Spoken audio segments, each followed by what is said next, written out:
Avant de commencer, n'hésitez pas à vous abonner à la chaîne et d'être courtois dans les commentaires.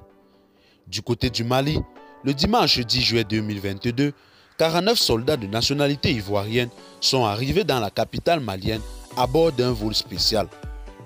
Ces derniers ont été arrêtés par les éléments des forces spéciales maliennes à l'aéroport international Modibo Keïta de Bamako. L'aéroport a été quadrillé par plusieurs éléments des forces de sécurité.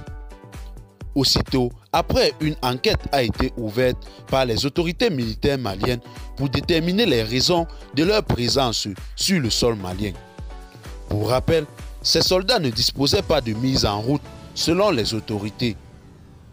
Selon les informations exploitées par Dakaractu et données par le directeur adjoint de la communication et porte-parole aux Nations Unies, Olivier Salgado, ces derniers ne font pas partie de l'un des contingents de la MINUSMA. En effet, d'après lui, ils sont déployés depuis plusieurs années au Mali dans le cadre d'un appui logistique pour le compte d'un contingent des éléments de soutien nationaux. Toujours selon lui, leur relève du 10 juillet aurait été préalablement communiquée aux autorités nationales maliennes par correspondance dont Dakaractu a obtenu copie. Cette correspondance numéro 3640 en date du 5 juillet avait pour objet relève du 7e détachement des nations du soutien aux éléments au Mali. Les éléments nationaux de soutien sont des effectifs nationaux déployés par les pays contributeurs de troupes en soutien à leur contingent. Il s'agit d'une pratique communément appliquée dans les missions de maintien de la paix, avait écrit notre source. Ainsi, ils ne sont pas compatibilisés dans les effectifs de la MINUSMA.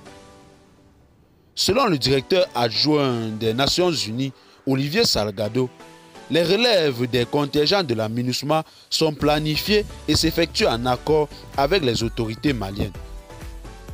Nous œuvrons à ce que les relèves de contingents originaires d'Afrique de l'Ouest qui accusent un retard du fait de l'absence des autorisations requises puissent intervenir au plus tôt, informe-t-il. Décision de la junte au pouvoir, ils sont considérés comme des mercenaires et sont remis à la justice. Contre toute attente, le gouvernement malien se fend d'un communiqué lu à la télévision nationale par le porte-parole du gouvernement de la transition, qualifiant les 49 soldats ivoiriens de mercenaires dans un communiqué signé par le ministre de l'administration territoriale et de la décentralisation porte-parole du gouvernement. Le gouvernement de la transition du Mali informe après enquête que les soldats étaient sur le sol malien de manière illégale. Tout le contraire de ce qu'avait affirmé Olivier Salgado, qui disait que l'ONU avait au préalable averti les autorités nationales maliennes par correspondance numéro 3640 en date du 5 juillet. Malgré ça, ils ont été immédiatement interpellés et leurs armements et munitions et équipements ont été saisis. Et bien, chers téléspectateurs, c'est tout pour cette note d'information. Laissez-nous en commentaire vos impressions et à très bientôt pour une nouvelle note d'information.